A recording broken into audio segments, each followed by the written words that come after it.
At the fanfare that heralds the start of God Save the King, they will begin to move through the Abbey, one of the very rare occasions when there is movement during the national anthem.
The music, Edward Elgar's Pomp and Circumstance No. 4.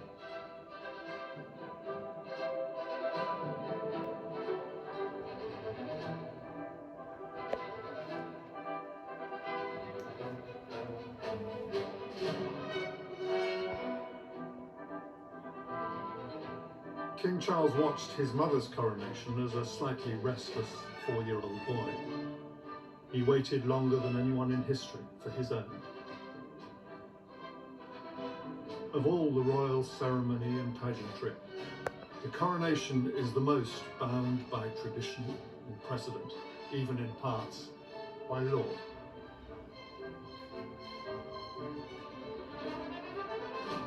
But this looked and felt very different from the ceremony 70 years ago, that was almost exclusively white, male, almost entirely conducted by Anglicans. The King and Queen are at the head of a very different country now, a country of many faiths and none of many ethnicities and backgrounds.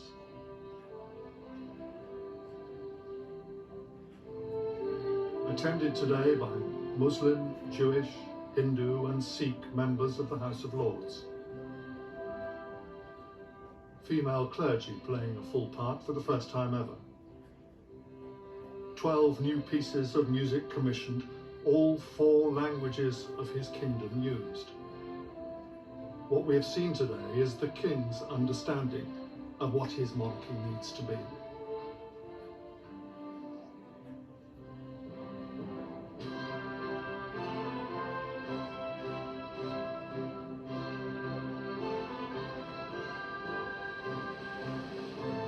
As they move towards the Great West Door, the King and Queen separate.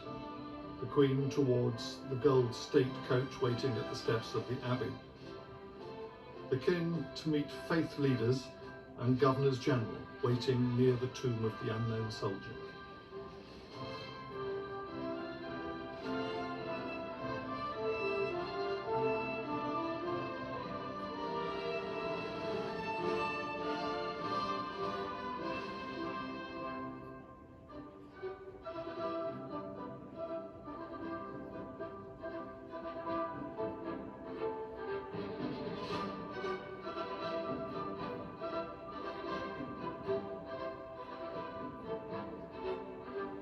We can't hear their words because among them is the chief rabbi who on Shabbat, the Sabbath, cannot use any form of electronic amplification.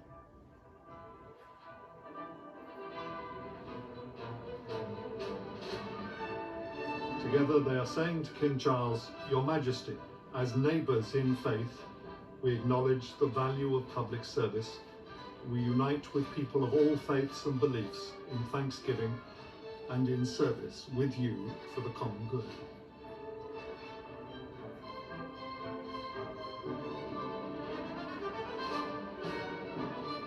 The King then turns to greet the Governors General.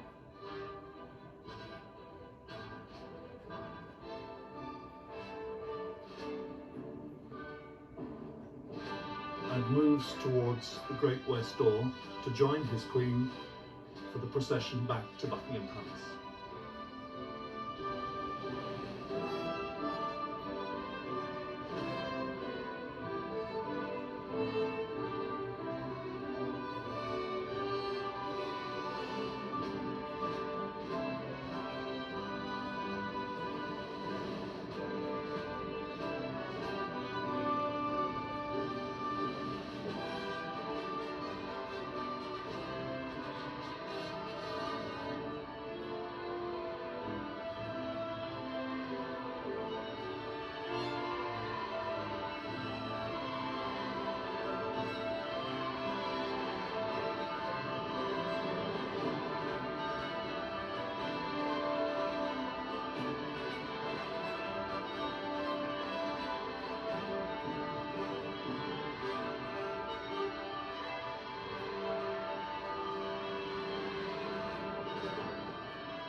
Well, whatever we may or may not have been expecting, some quite remarkable scenes there.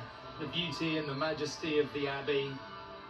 We often talk about heavy is the head that wears the crown, but it was hard not to see the responsibility of the position in the faces of both the King and the Queen, and the imprint of history at every turn, from the recognition of the star, talking with Anna earlier about the years of a contested throne, all the way through to the oath, with the centrality of the Protestant faith, perhaps something to reflect on as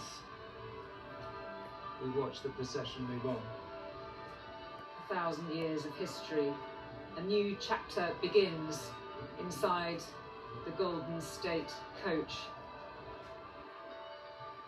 The King and Queen now wearing the robes of estate, the King wearing the robe of George VI, Queen Camilla the robe which was made especially for her, embroidered with flowers from her wedding day,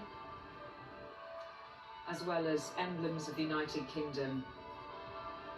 Themes of nature and environment echoed through that service, not only in the flowers and the decorations in the great Abbey itself, but also threaded through this service.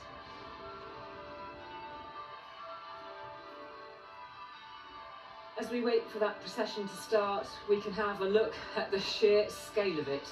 It is a mile long in total, with the journey from the Abbey to Buckingham Palace, 1.4 miles. 4,000 personnel have been forming up during the service and now wait in silence along the ceremonial route. The procession is formed of 8 groups, supported by 19 bands. The Household Cavalry, Mounted Band, and the King's Troop Royal Horse Artillery lead the procession, followed by 400 service personnel from the Armed Forces of the Commonwealth. They are followed by marching detachments from the RAF, 3 from the Army, then the Royal Navy. The final group is the Household Procession, made up of close to 1,000 members of the Household Division who form the Sovereign's Escort and the Guardsmen of the Household Division. 18 representatives of the realms will flank the gold state coach.